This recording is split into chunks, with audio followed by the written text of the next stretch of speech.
Singa Gurun Bromo. Bagian 5. Larasati menjerit. Saat itu pula pintu pondok hancur berantakan diterjang orang dari luar. Seseorang berkelebat masuk dan melompat ke hadapan gadis bercadar. Sekali dia mengulurkan tangan, dia berhasil menangkap ujung cambuk yang hendak menghantam wajah Larasati. Gadis yang memegang cambuk tampak terkejut. Dia segera menyentakkan cambuk agar terlepas dari pegangan Singa Gurun Bromo. Tapi pegangan sang pendekar begitu kuat hingga sekalipun dia mengerahkan tenaga sekuatnya, cambuk itu tak bisa lepas. Sebaliknya dengan sekuat tenaga pula, Singa Gurun Bromo menarik cambuk hingga si gadis terbetot ke depan. Agar dirinya tidak tertarik lebih jauh, gadis ini mau tak mau harus lepaskan cambuk yang dipegangnya. Lalu dia melompat ke dinding pondok, menjauhi Singa Gurun Bromo. "Siapa kau?" bentak Singa Gurun Bromo dengan mata membelalang. "Mengapa kau menculik Larasati?" Gadis bercadar tertawa tinggi. "Kau mana mau pernah mengenalku? Kau mana pernah mau mengingat-ingat diriku? Dia kekasihmu, ya? Hik hik hik." "Diam, jawab pertanyaanku," hardik Singa Gurun Bromo. Dia ingat pada Larasati. Cambuk yang dipegangnya dibantingkannya ke lantai lalu dia segera menghampiri Larasati, memeluk gadis itu sesaat. Selagi Panji Argomanik membuka ikatan Larasati, kesempatan ini dipergunakan oleh gadis bercadar untuk melarikan diri. Dia melompat ke pintu, tapi di pintu saat itu sudah menghadang pendekar 212. Di belakangnya berdiri Jayengsari. Kau mau pergi kemana?" tegur Wiro. Tangan kanannya diulurkan untuk menarik pinggang si gadis. Tapi tiba-tiba gadis bercadar ini keluarkan sebilah keris dan menusukkannya ke dada Wiro. Dari caranya menikam serta gerakan serangan yang tidak mengeluarkan angin, Wiro tahu kalau orang itu sama sekali tidak memiliki kepandaian silat, apalagi tenaga dalam. Karenanya dengan mudah Wiro dapat meringkusnya. Gadis ini berteriak-teriak berusaha melepaskan diri. "Wiro, lepaskan dia," kata Panji Argomanik. "Aku akan menanyainya. Jika dia tidak mau membuka mulut, akan kupatahkan batang lehernya." Lalu pemuda itu melangkah ke hadapan si gadis bercadar yang saat itu bersurut dan baru berhenti begitu punggungnya tertahan dinding pondok. "Lekas katakan siapa dirimu? Mengapa kau menculik Larasati? Jawab, buka cadarmu." Gadis bercadar hanya menjawab dengan suara mendengus. Panji Argomanik mulai hilang sabarnya. Dia mengambil cambuk yang tadi dicampakkannya. "Tadi kau hendak merusak muka kekasihku. Sekarang biar wajahmu dulu yang akan kurusak." Anehnya si gadis bercadar malah keluarkan suara tertawa nyaring dan panjang. "Kau hendak merusak mukaku?" katanya menantang dan sambil maju selangkah. "Lakukanlah." Tiba-tiba gadis ini merenggutkan cadar yang menutupi kepalanya. Larasati yang berada di sudut pondok terpekik ngeri. Jayengsari keluarkan seruan tertahan. Panji Argomanik sendiri tampak mengernyit bergidik. Sedang Wiro sipitkan kedua mata, memandang tak berkedip dengan kuduk terasa dingin. Wajah yang tadi tersembunyi di balik cadar itu kini tersingkap jelas mengerikan. Wajah itu bukan wajah seorang gadis, tapi merupakan wajah yang sangat seram. Hidungnya gerumpung, mata kirinya menyembul membeliak. Kening dan pipinya penuh guratan luka yang dalam. Bibirnya sebelah atas robek, sedang yang sebelah bawah menggelantung hampir copot. "Makhluk bermuka setan, siapa kau?" teriak Panji Argomanik sambil mundur satu langkah. Orang itu keluarkan suara tertawa panjang. "Tentu saja kau tidak mengenali diriku, Panji. Tidak ada satu orang pun yang mau mengenalku. Bahkan ayah dan ibuku pun benci padaku. Aku adalah Suryaning, putri dan anak tunggal Adipati Dirgo Sampean dari Lumajang." Semua orang di dalam pondok itu tersentak kaget dan sekaligus juga diselimuti rasa ngeri melihat wajah seram yang tidak pernah mereka sangkakan sedikit pun. "Kalian ngeri, takut atau jijik melihatku?" Suryaning membuka mulut dan maju beberapa langkah hingga kini berada di tengah-tengah ruangan.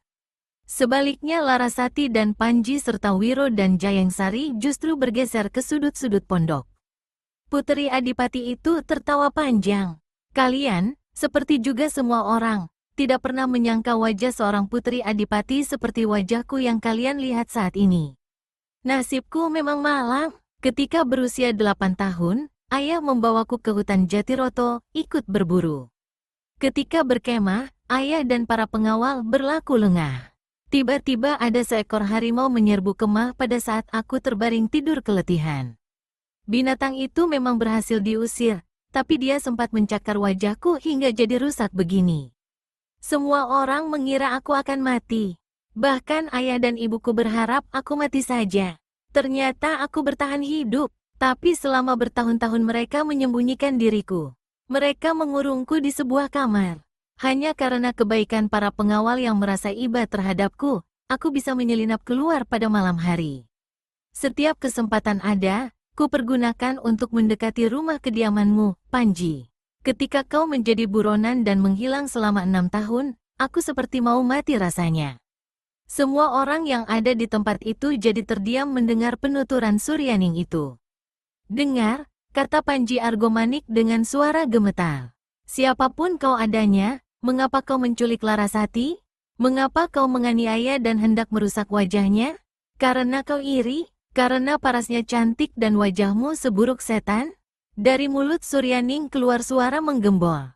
Kau betul, Panji, aku memang iri, aku cemburu, aku ingin kau adalah milikku sendiri.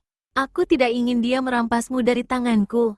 Apa maksudmu? Tanya Panji heran.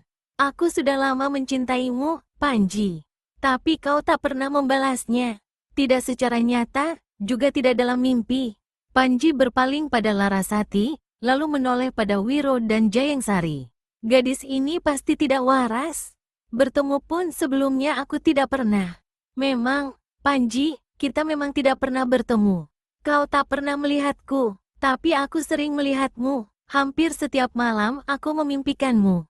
Tapi aku tahu diri, keadaanku yang begini tidak memungkinkan aku bisa memperlihatkan rupa padamu, apalagi mendapatkan cinta darimu. Karena itu aku bersumpah, kalau aku tidak bisa memilikimu, tidak seorang gadis lain pun boleh memilikimu. Tidak juga gadis itu. Suryaning menunjuk tepat-tepat ke arah Larasti yang membuat Larasati seperti terbang nyawanya. Jadi karena itu kau menculiknya lalu hendak merusak tubuh dan wajahnya, kata Panji pula. Betul, memang itu yang hendak kulakukan, jawab Suryaning. Tapi ketahuilah, aku bukan hanya tak mau gadis itu jadi milikmu, tapi juga tidak ingin melihat dia jadi istri muda ayahku.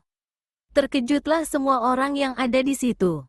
Semua mata ditujukan pada Larasati. Gadis ini sesaat menutupi wajahnya lalu terdengar suaranya di antara isakan. Adipati Lumajang memang pernah melamarku pada Bibi Kanoman. Waktu itu aku baru berusia 14 tahun. Kami menolak dengan halus. Kurasa hal itu telah berakhir sampai di situ saja. Bagimu dan bagi bibimu mungkin begitu. Tapi bagi ayahku tidak. Dia sudah tergila-gila padamu. Dia sudah bertekad apapun yang terjadi, jalan apapun akan ditempuhnya untuk mendapatkanmu. Ketika Pangeran Sendoyo setahun kemudian meminta ayahku untuk melamarmu guna dijadikan istri putranya yang bernama Tayub Jenggolo, ayahku melihat ada satu kesempatan untuk memanfaatkan keadaan. Bibimu menolak pinangan sang pangeran. Pangeran Sendoyo tersinggung. Ayahku memperuncing keadaan dengan mengatakan bahwa sebenarnya pinangan itu ditolak karena Larasati sudah mempunyai seorang kekasih bernama Panji Argomanik yang di Kuto Inggil dikenal dengan julukan Singa Gurun Bromo. Ayah lalu membujuk pangeran agar melenyapkan Panji. Sekaligus dia akan mendapatkan keuntungan. Jika Panji mati, dia bisa mengulang maksudnya untuk mengawinimu. Sampai di situ Suryaning menatap ke arah Larasati. Yang ditatap hanya bisa tundukkan kepala. Apa yang kemudian dilakukan Adipati dan Pangeran Sendoyo? Tanya Panji. Ayah mengumpan putra sang pangeran, yaitu Tayub Jenggolo, yang dalam keadaan mabuk agar memancing keributan dengan Panji.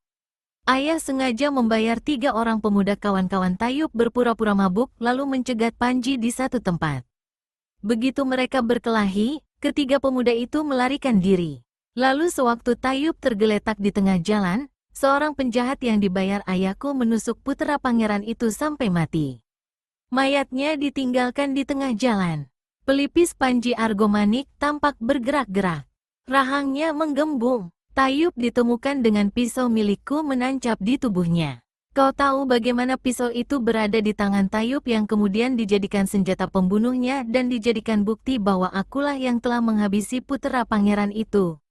Suryaning berpaling pada Panji. Sambil menundukkan kepala, gadis ini berkata, "Itu juga sebagian dari siasat ayahku agar kau bisa ditangkap dan digantung.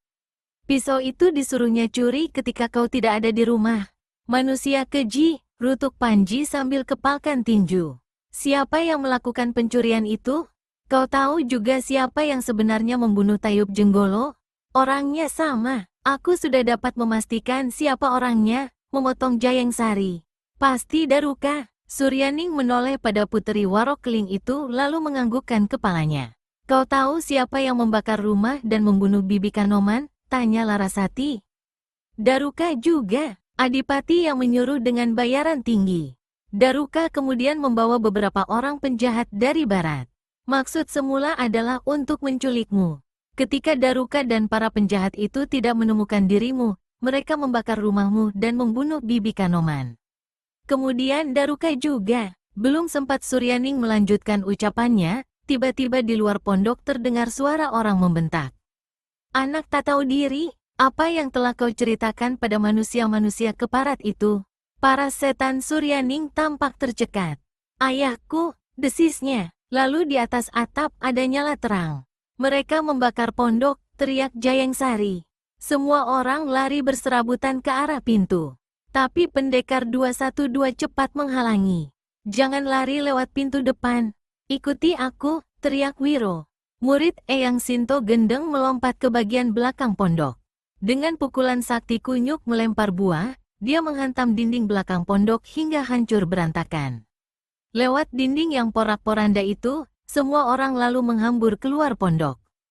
Apa yang dilakukan pendekar 212 Wiro Sableng memang sangat tepat.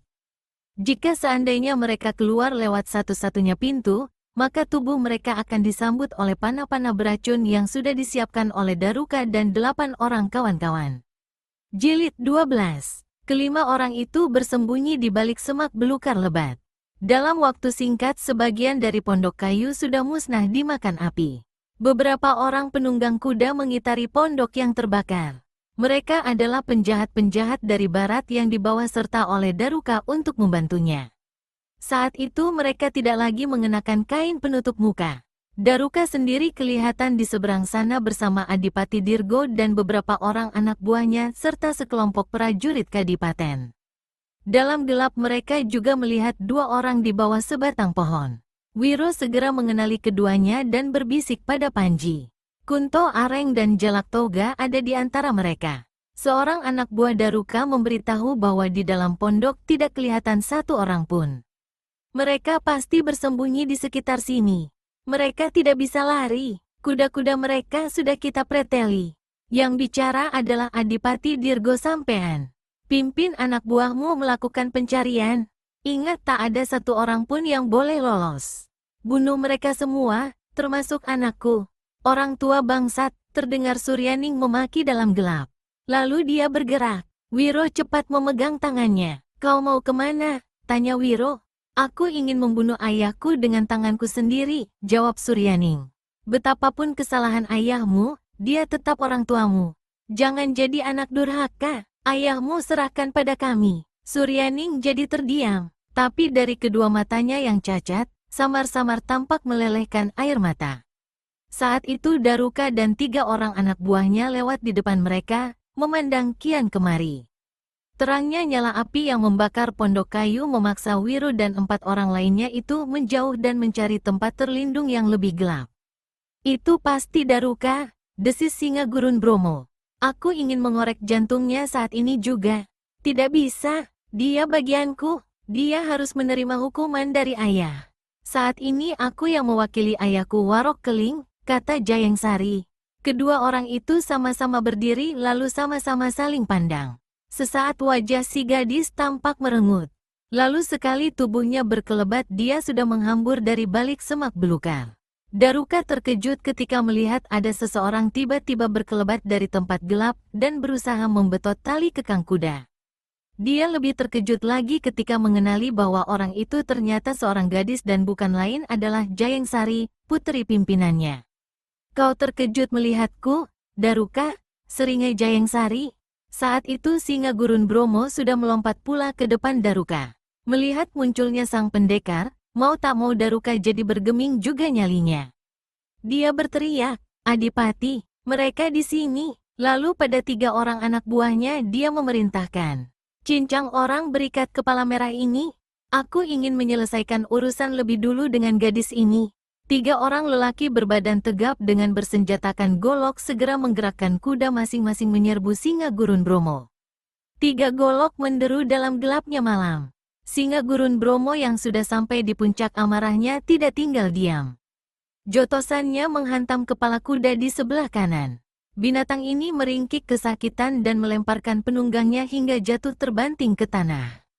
Serangan golok yang datang dari sebelah kiri dapat dilakannya. Begitu golok mendesing di atas kepalanya, singa gurun Bromo melompat ke depan. Kedua tangannya menyambar lengan anak buah Daruka yang ketiga. Orang ini terbetot ke depan. Saat itu juga, singa gurun Bromo lipat tangannya hingga golok yang dipegangnya menghujam menembus perutnya sendiri.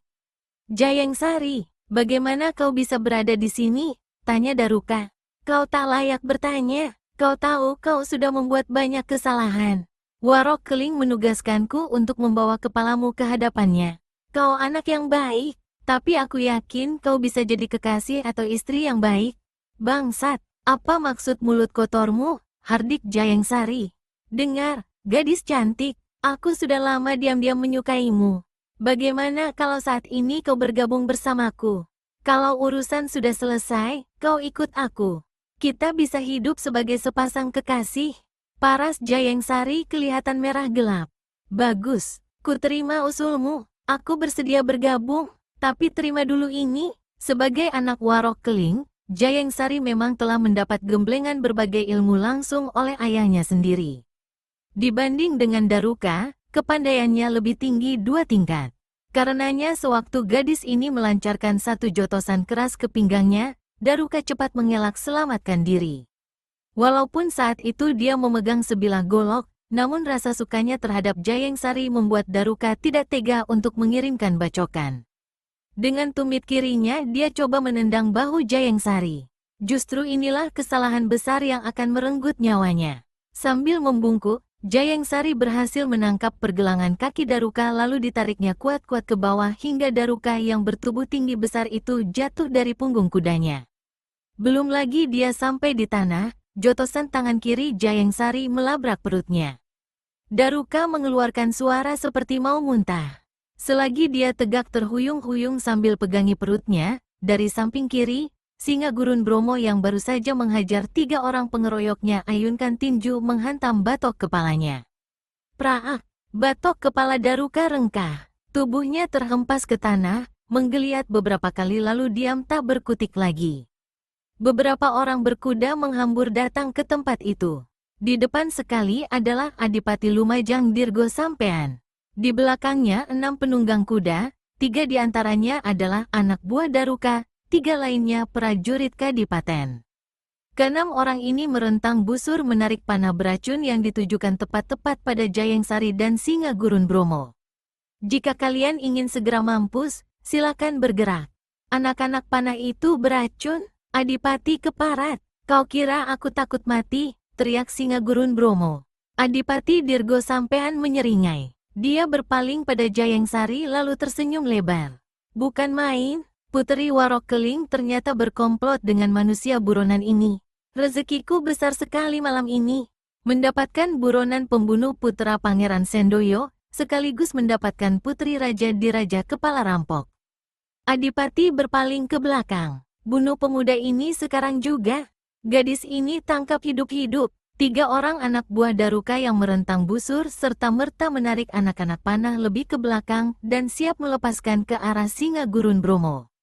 Pada saat itu, di tempat gelap di mana Wiro dan Suryaning bersembunyi kelihatan sinar terang. 2 gadis itu sama berpaling ke arah Wiro dan terheran-heran ketika melihat tangan kanan sang pendekar berubah putih menyilaukan. "Apa yang hendak kau lakukan?" bertanya Larasati. Sebagai jawaban, pendekar 212 Wiro Sableng hantamkan tangan kanannya ke arah 3 orang anak buah Daruka yang siap melepaskan panah-panah beracun. Saat itu juga terdengar suara menderu disertai berkilatnya sinar terang menyilaukan.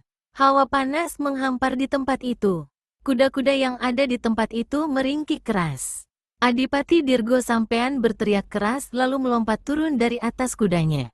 Sinar panas menyilaukan tadi lewat di atasnya. Lalu terdengar jeritan 3 orang di belakangnya. Ketiganya mencelat ke udara sampai 2 tombak. Begitu jatuh ke tanah, mereka sudah tak bernapas lagi. Mati dengan tubuh gosong. 3 prajurit yang juga tengah mengancam Jayeng Sari dengan panah-panah beracun dan tadinya bersiap-siap untuk meringkus gadis itu berlompatan dari kuda masing-masing begitu pukulan sinar matahari menyambar di udara. Mereka bergulingan di tanah. Panah dan busur lepas entah kemana. Ketiganya menyangka sudah selamat, tapi selagi mencoba bangkit, tendangan demi tendangan menghantam kepala, dada, dan perut mereka. Ketiganya bergelimpangan malang melintang. Yang kena tendang kepalanya menemui ajal saat itu juga. Yang kena hantaman di bagian dada muntah darah dan siap untuk sekarat.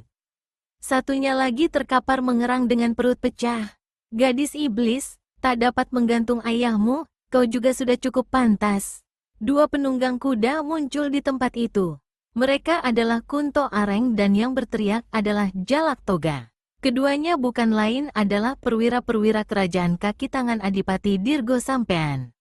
Mereka sama melompat turun dari kuda masing-masing, lalu menyerbu Jayeng Sari dengan bersenjatakan golok. Bagus, aku kenal siapa kalian, teriak Jayeng Sari. Perwira-perwira culas macam kalian harus disingkirkan dari kerajaan. Dengan mengandalkan tangan kosong, Putri Warok Keling ini tanpa rasa jerih sama sekali menyongsong serangan kedua lawannya yang berkepandaian tinggi itu. Begitu jatuh di tanah dan berdiri, Adipati Dirgo Sampean langsung disergap singa gurun Bromo. Keduanya sama-sama mengandalkan tangan kosong. Berarti sama-sama mengerahkan pukulan-pukulan sakti dan tenaga dalam.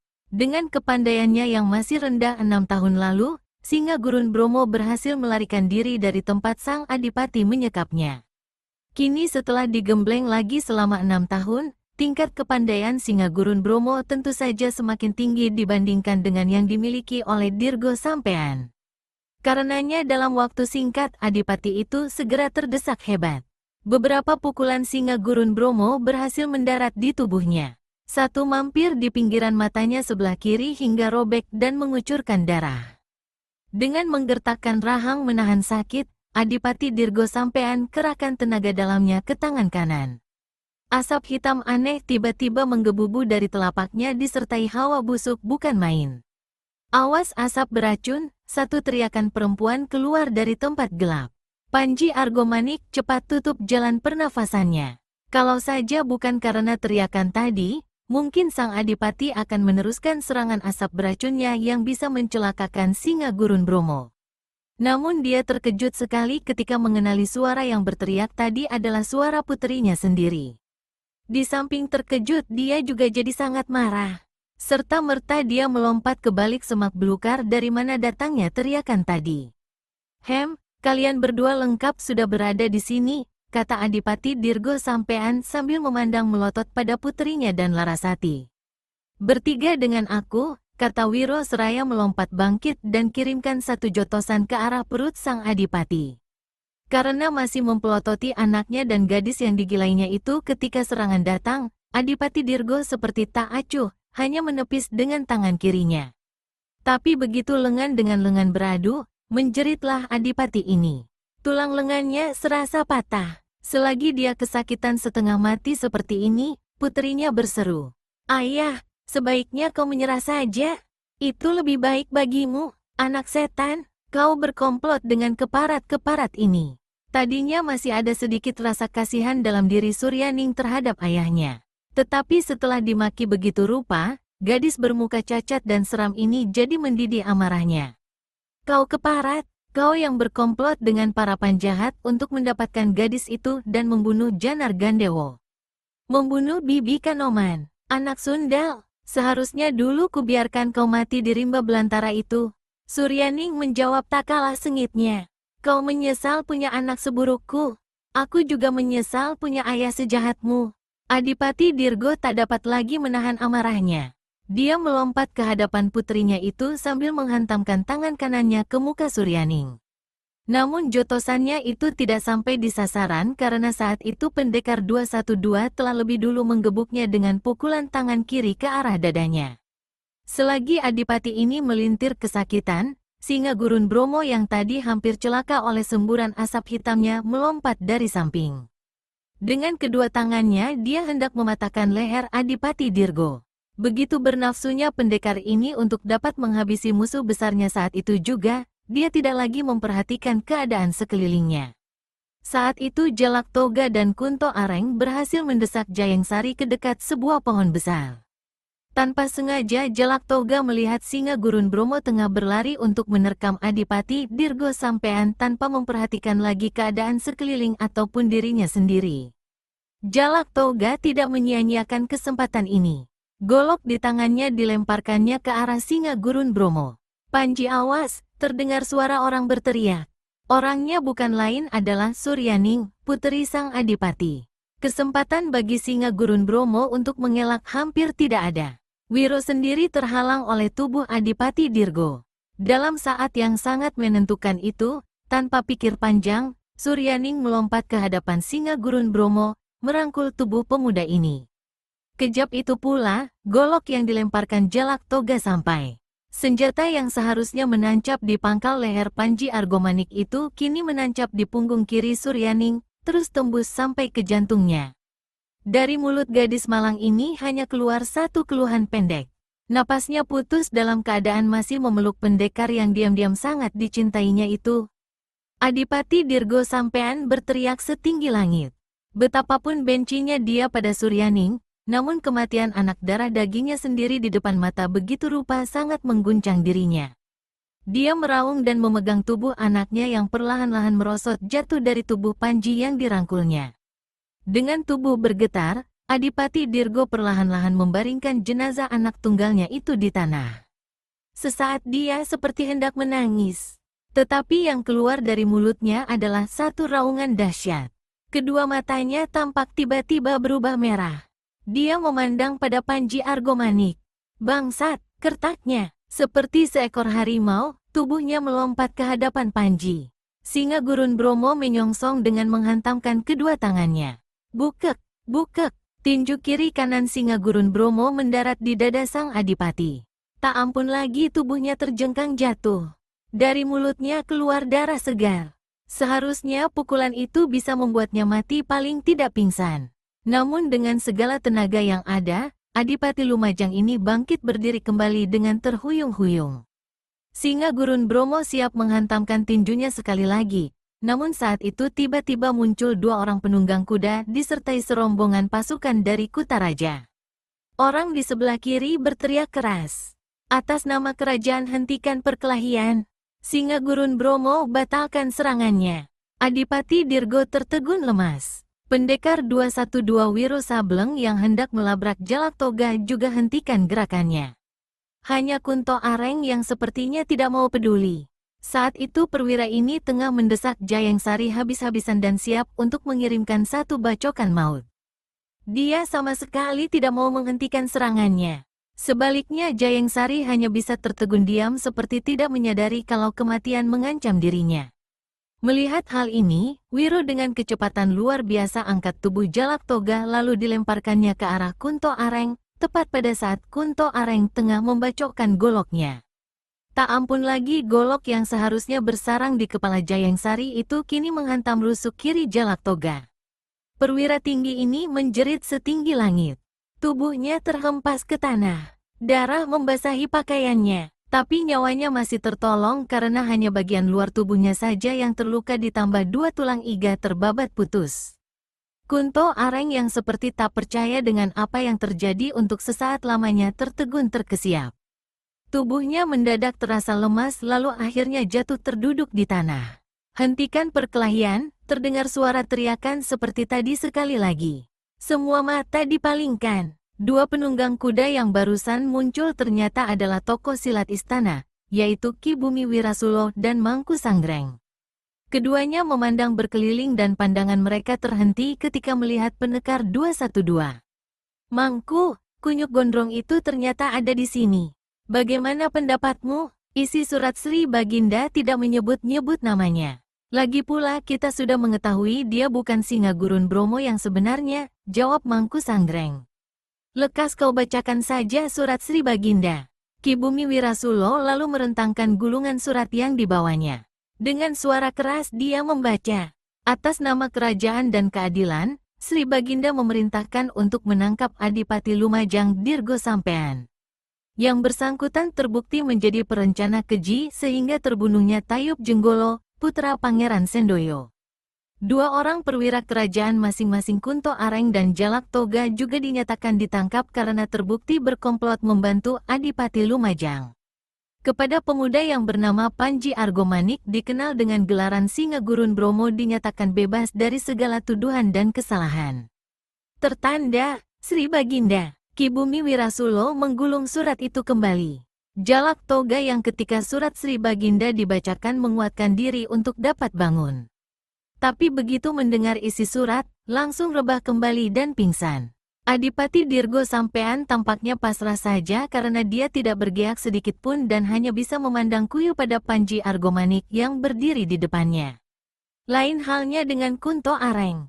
Begitu mendengar dirinya dinyatakan ditangkap, tiba-tiba dia melompat bangkit melarikan diri. Namun satu tangan tiba-tiba menahan jidatnya. Bagaimanapun dia berusaha mengumpulkan tenaga untuk melarikan diri, jidatnya tetap saja tertahan tangan itu. Bangsat keparat, makan pisauku, teriak Kunto Areng marah lalu mencabut sebilah belati berkeluk dari pinggangnya. Senjata ini ditusukkannya sekuat tenaga ke perut orang yang sejak tadi memegang jidatnya. Namun tangan yang menahan jidatnya itu tiba-tiba melesat ke atas lalu turun lagi mengemplang ubun-ubunnya. Kunto Areng mengeluh kesakitan. Kedua matanya mendelik jereng dan tubuhnya berputar-putar. Pendekar 212 yang tadi memukul kepala perwira itu pergunakan tumit kirinya untuk mendorong pinggul Kunto Areng. Orang ini roboh ke tanah, mukanya jatuh tepat di atas pantat salah seorang prajurit kadipaten. Panji Argomanik masih tertegak tak bergerak ketika Larasati berlari mendatanginya lalu memeluk tubuhnya dan menangis terseduh-seduh. Hentikan tangismu, Laras. Semua sudah berakhir, bisik Panji. Wiro sendiri celingak-celinguk mencari seseorang. Yang dicarinya adalah Jayeng Sari. Putri Warok Keling itu tiba-tiba lenyap begitu saja. Kau mencari aku, Wiro? Satu suara menegur di belakangnya. Dia berpaling. Astaga, ternyata gadis itu bersembunyi di balik punggungnya. Lihat mereka itu, kata Wiro sambil menunjuk pada Panji dan Larasati. Tidakkah kau ingin merangkul aku seperti itu? Pemuda nakal bermulut usil? Tidak, aku tidak akan mau memelukmu, kata Jayeng Sari. Wiro tertawa lebar. Maksudmu tidak, artinya tidak di sini kan? Kalau di tempat lain, ya mau. Begitu. Jayeng Sari menjewer telinga kiri pendekar 212. Lalu telinga itu ditariknya keras-keras hingga Wiro mau tak mau terpaksa melangkah mengikuti gerakan kaki si gadis. Sampai di tempat gelap, Jayeng Sari lepaskan jewerannya dan tiba-tiba saja dia memeluk pemuda itu dengan penuh nafsu sehingga murid Eyang Sinto Gendeng itu jadi kelagapan. Aku membawa pesan khusus dari ayah, bisik Jayeng Sari. Beliau ingin bicara denganmu. Apa soal aku tidak tahu? Yang jelas kita berangkat sekarang juga. Meninggalkan orang-orang itu begitu saja, ujar Wiro. Tahanan kerajaan itu sudah ada yang mengurus. Panji dan Larasati bisa mengurus diri mereka berdua. Mereka pasti akan memperhatikan jenazah Suryaning. Mengenai mayat-mayat lain yang bergelimpangan itu, peduli setan. Kau ikut aku atau harus kujewer lagi? Wiro tertawa lebar. Digelungkannya tangannya ke pinggang Jayeng Sari. Kedua insan itu kemudian lenyap di telan kegelapan dan dinginnya malam.